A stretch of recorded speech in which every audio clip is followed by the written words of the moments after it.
La ponencia siguiente la va a dar el doctor Juan Siso.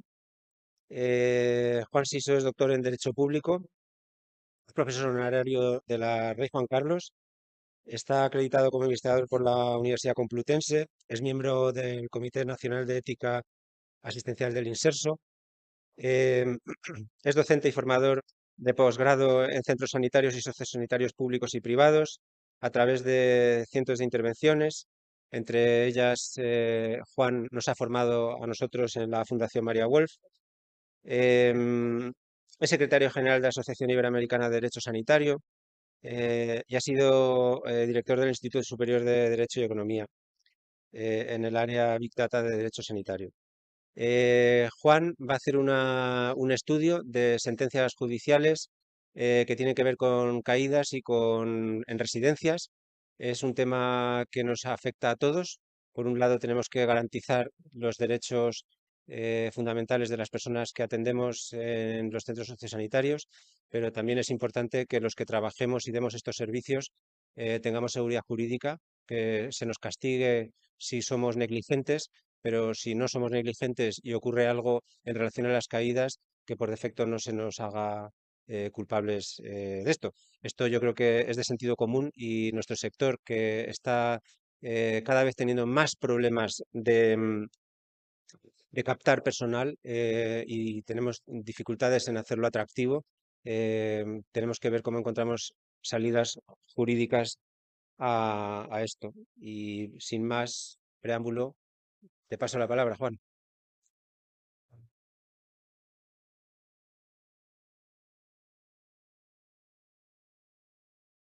Buenos días a todos.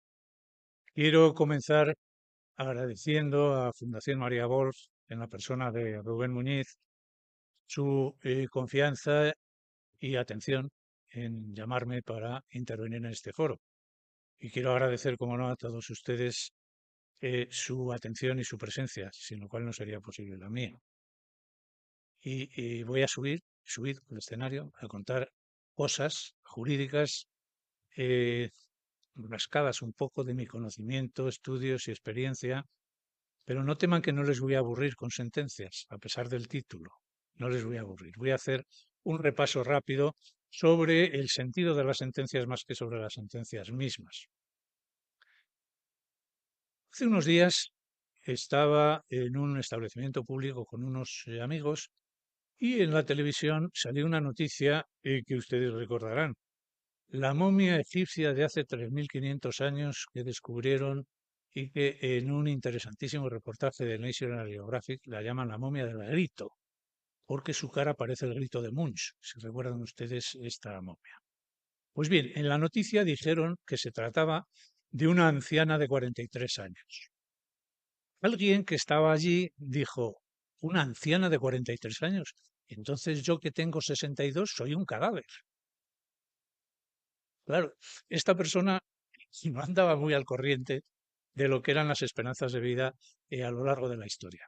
Piensen que en Egipto poco más de 30 años era entonces la esperanza de vida y esto en una sociedad que estaba pues bastante avanzada en tratamientos y cuidados de salud. Pero es que en muchos siglos posteriores hemos avanzado muy poco, muy poco. En un concierto al que he estado hace poco, el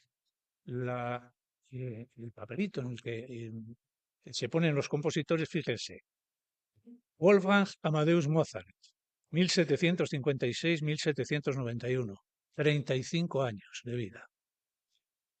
Frédéric Chopin, 1810-1849, 39 años. Y ya en el siglo XX, cuidado. Isaac Albéniz, 1860-1909, 49 años. Y dirán, ¿y por qué nos cuenta todo esto? Pues lo vamos a ver enseguida.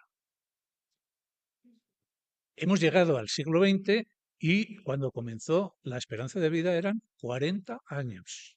40 años. Si recuerdan cuando salió aquella ley de las pensiones en 1967, se requerían 65 años de edad para acceder a la pensión, como casi ocurre ahora. No voy a entretenerme en eso. 65 años. Y todos, mi generación, todos hemos conocido a personas que nuestros padres decían, pobre hombre, acaba de jubilarse y se ha muerto, no ha disfrutado nada la pensión. Todos lo hemos conocido de mi generación. 65 años y 6 meses, para ser exactos, era la esperanza de vida cuando salió aquello. Claro, pagar 6 meses de media a un jubilado no quebraba mucho el sistema sanitario.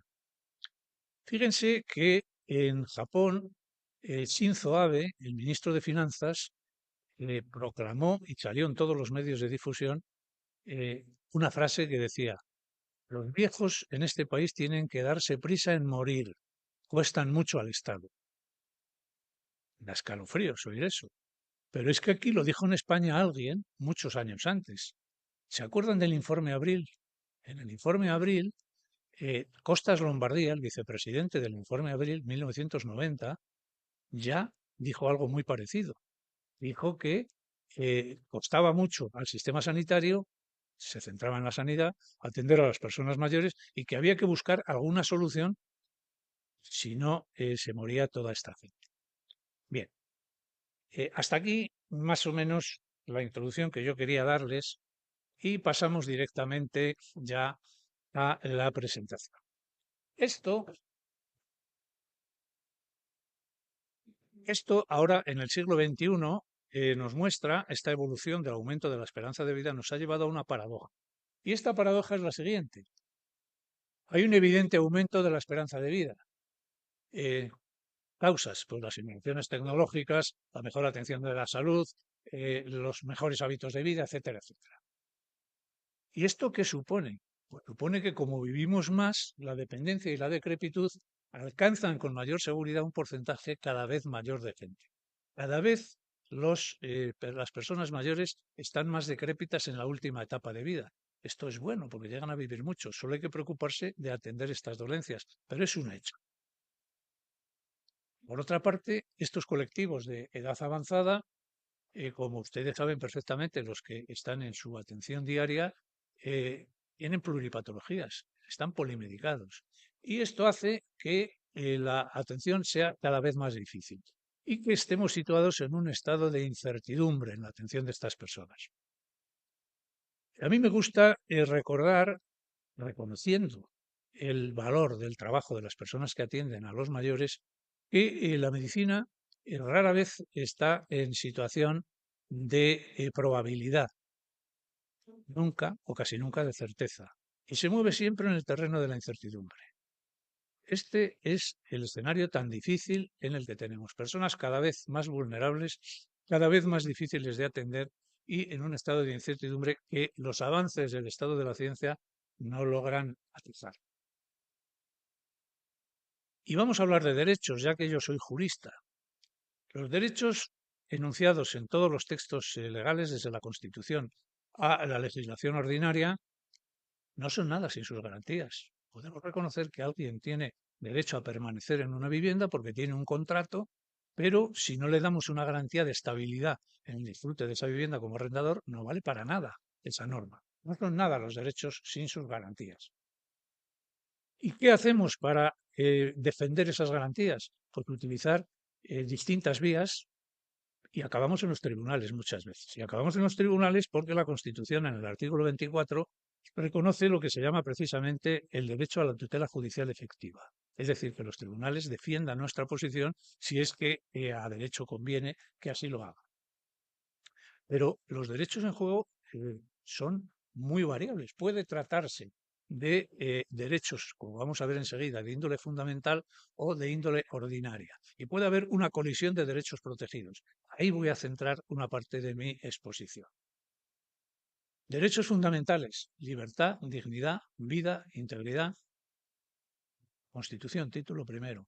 Pero además, la atención debida en los centros sociosanitarios. Y a veces puede haber una colisión entre estos derechos fundamentales y la atención que se presta a estas personas. Hay un magnífico trabajo de la Fundación María Wolf, El derecho a la caída libre, que a partir de un título tan ingenioso como ese, que nos lleva mentalmente a otra cosa, precisamente trata esto.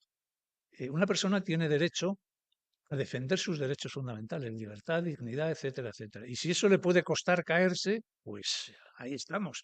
Pero hay derecho a llevar adelante esto.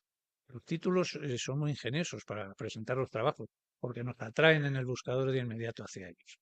Yo intervine hace años con un psiquiatra que, para hablar de la evolución de la sociedad, su presentación se titulaba El cocodrilo en el pantano, después el bolso de Loewe.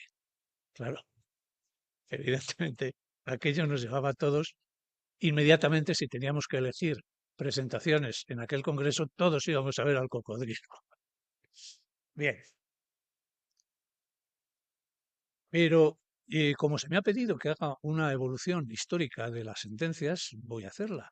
Y hay tres etapas en las sentencias sobre caídas en los centros sociosanitarios y eventual responsabilidad del centro sobre ello. Son las siguientes. Primera etapa, antes de 2005. Un criterio claramente paternalista de los centros y defensivo, y del sistema que respaldaba este planteamiento defensivo y paternalista. 10 años después, de 2005 a 2015, protocolos, la herramienta definitiva y definitoria, protocolos, protección y seguridad. Y a partir de 2015, etapa en la que nos encontramos, uso de alternativas, no solamente para prevenir los daños, sino para prevenir riesgos. Esta etapa es en la que nos encontramos ahora. He querido traerles una muestra, para no aburrirles, de tres sentencias, solo una de cada una de estas etapas para que podamos enfatizar esta situación. Rápidamente. Sentencia del Tribunal Supremo de 2 de marzo de 2010. Y me van a decir, pero se ha dicho que la primera etapa llega hasta 2005. Claro que sí, pero es que el hecho ocurrió en 1995 y tardó todos estos años, a base de recursos, en resolverse. Fíjense, 1995. La protagonista sufrió una caída que le produjo fractura de cadera con 54 días de hospitalización en situación de cama, sillón, silla de ruedas, sin posibilidad de recuperación. Se concluyeron fallos en la vigilancia de la residencia. ¡Ay, madre! Se concluyeron fallos en la vigilancia de la residencia. Vamos a ver el juego que nos va a dar luego eso. Necesitó adecuación de vivienda, aparatos ortopédicos, medicación permanente, asistencia de persona de por vida e indemnización para ello, que cuantificó en 300 millones de pesetas. El centro en donde ocurrieron los hechos alegó el grave estado de deterioro previo a la caída de la residente, que ya precisaba de asistencia personal continua para los actos esenciales de la vida, con una edad mental, fíjense qué cuadro, con una edad mental de 4 años. Únicamente podía andar por superficies lisas y sin obstáculos. Había sufrido con anterioridad un traumatismo cráneoencefálico con edema cerebral que la tuvo en coma. Traía al centro además una fractura de pie derecho y movilidad residual muy limitada. Con ese equipaje la pobre tenía a su ingreso en el centro reconocido una minusvalía de 85%. ¿Y en qué concluyó esta sentencia? Se reconoció una agravación de su estado anterior por la caída, pero en el contexto de un cuadro inicial de graves limitaciones. Se indemnizó conforme al baremo de 1995 de tráfico, recuerdan que es, en la cuantía de 4,8 millones de pesetas. Bajó sustancialmente la indemnización. Primera etapa, defensiva, claramente defensiva del centro, paternalismo. Segunda etapa, sentencia de 2011, del Tribunal Superior de Justicia de Madrid de 2011. El residente fallecido, todo esto a los que trabajan en la línea de fuego de los centros sociosanitarios, pues es muy conocido. Residente fallecido por una caída sufrida en su huida del establecimiento. Atravesó una puerta de su misma planta, de acceso exclusivo para empleados del centro, pero que se encontraba habitualmente abierta. Una vez atravesada, bajó por una rampa hasta un patio cruzado por tuberías del edificio. Perdida y desorientada, tropezó y cayó al suelo, permaneciendo tendida sobre el asfalto a temperaturas superiores a 40 grados durante varias horas, sin que ninguno de sus cuidadores se diera cuenta de su desaparición hasta que la encontraron muerta. Después de este hecho, la residencia ha instalado medidas de seguridad en aquella puerta que cruzó la residente y la llevó a su fallecimiento. De haber estado cerrado el citado acceso y contar con medidas de seguridad, no la habría podido cruzar y de haber estado pendientes de ella los cuidadores de aquel establecimiento, no hubiera tenido lugar el fatal suceso. Culpabilidad del centro. Vamos a ir manejando ya unos cuantos conceptos como estos. Hay que maximizar vigilancia, ha ocurrido porque no ha habido recursos suficientes. Vamos a verlo luego. Porque yo lo que quiero es darles una visión práctica. Declaración de responsabilidad del centro por el fallecimiento y obligatoriedad de asumir medidas de protección y seguridad para evitar daños futuros. Tercera muestra, etapa actual, sentencia de 2021, Tribunal Supremo. Muerte de un residente como consecuencia de un atropello sufrido en una fuga del centro en el que se encontraba ingresado. Hecho, no digo frecuente, pero sucede. Presentaba trastornos de sueño y agitación nocturna, quitándose la sujeción y saltando las barandillas de la cama. Era frecuente su deambulación nocturna por el interior del centro. Ante el aumento de su inquietud nocturna se le pautó zolpidem, sustituyendo la benzodiazepina, tras una caída saliendo de la residencia por una de las puertas de emergencia. Por el cuadro médico se constataba su condición de enfermo de riesgo y valorando diversas medidas de seguridad, como el uso de muñequeras, que se descartaron por considerarlas limitativas de libertad. Fíjense que ya estamos en esta etapa en que se consideran derechos fundamentales de esta persona. A falta de este medio de seguridad no se adoptaron otras medidas como alarmas sonoras en la habitación, dispositivos adecuados en las puertas de salida del centro. Sin estas medidas, debieron, dice la sentencia, extremarse las atenciones por parte del personal del centro, no considerándose suficiente la aportación medicamentosa. 3 ejemplos les he traído de 1. Caída en el interior del establecimiento. 2. Caída en el patio del establecimiento. Y 3. Atropello por fuga del establecimiento, con consecuencias graves para la persona que lo ha sufrido.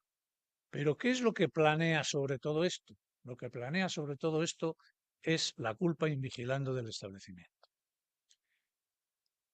De haber contado, dice el dispositivo judicial antiguo, de haber contado con la atención debida no se hubiera producido daño al residente.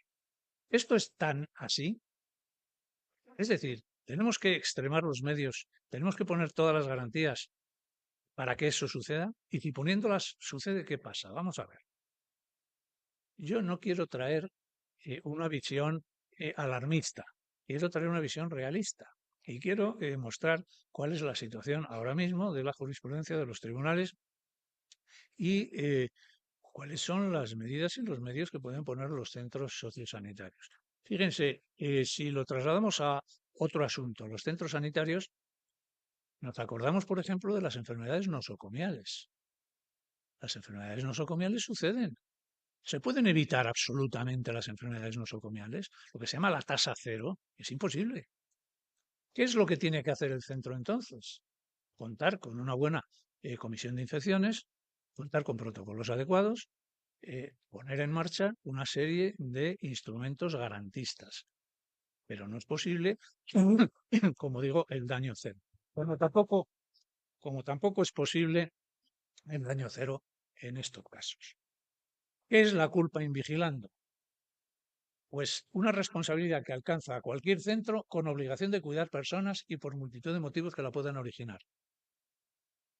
Es decir, cuando sucede algo en el centro, estamos pensando en que ha incumplido la obligación de cuidados que tiene hacia esta persona y por tanto incurre en responsabilidad.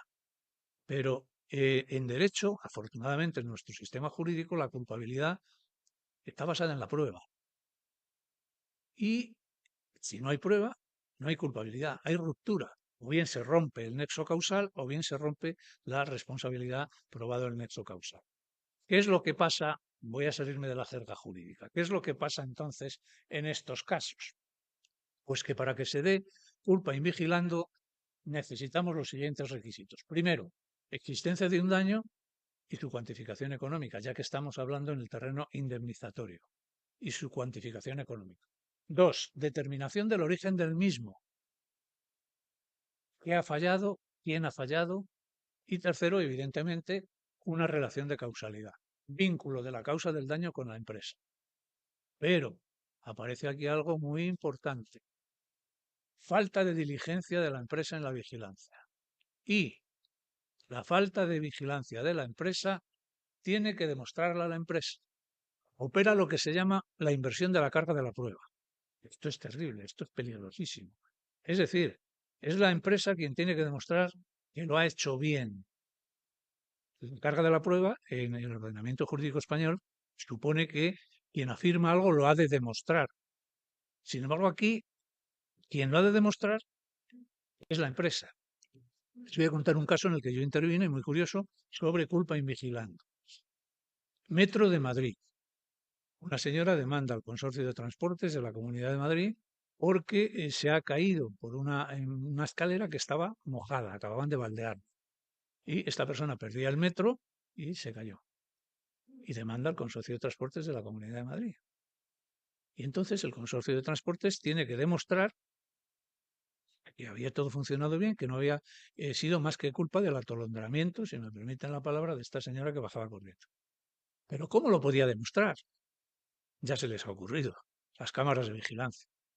Efectivamente, las cámaras de vigilancia mostraron que había dos escaleras paralelas y que no baldeaban nunca las dos a la vez.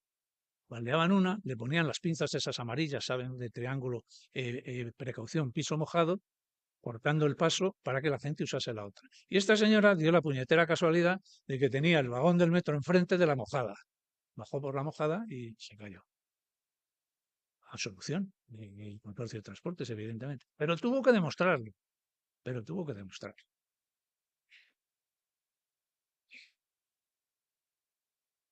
¿Cómo opera en la responsabilidad de un centro sociosanitario la culpa invigilando? Quiero hacerle, si me permiten, una digresión. A veces no es culpa invigilando, a veces es culpa ineligiendo, porque la persona que ha llevado a cabo la actuación no está debidamente cualificada, era una sustitución que no se habían garantizado de que tenía conocimientos y experiencia suficiente, etcétera, etcétera. Culpa invigilando, culpa ineligiendo. Bien. Pero ¿cómo opera en la gestión de un centro sociosanitario las caídas? Fíjense, con una frase así casi cabalística les pongo riesgos en la gestión y gestión de los riesgos, en efecto. Vamos a ver. Vamos a ver en estas coordenadas la probabilidad y el impacto de sucesos dañosos que ocurran en un centro. Primer suceso, precisamente la caída de un residente. Otros dos, por ejemplo, una intoxicación alimentaria o un incendio.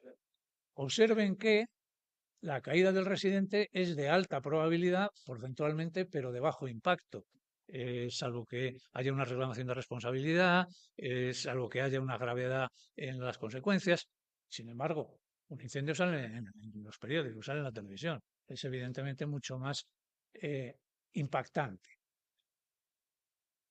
¿Cómo se mide todo esto? Pues se mide por la probabilidad, que es esta coordenada, la vertical, por la probabilidad alta, media, baja. Podríamos asignar alta, media y baja a estos tres. Y por el impacto alto, medio y bajo, pero en distintos aspectos. Y les llamo la atención sobre el último. Aspecto económico, aspecto jurídico y aspecto reputacional del centro. Un centro en el que se cae mucha gente, malo, malo, malo. Es un centro sin reputación de cuidados. ¿Qué aplicaciones prácticas tiene esto? Pues muy fácil.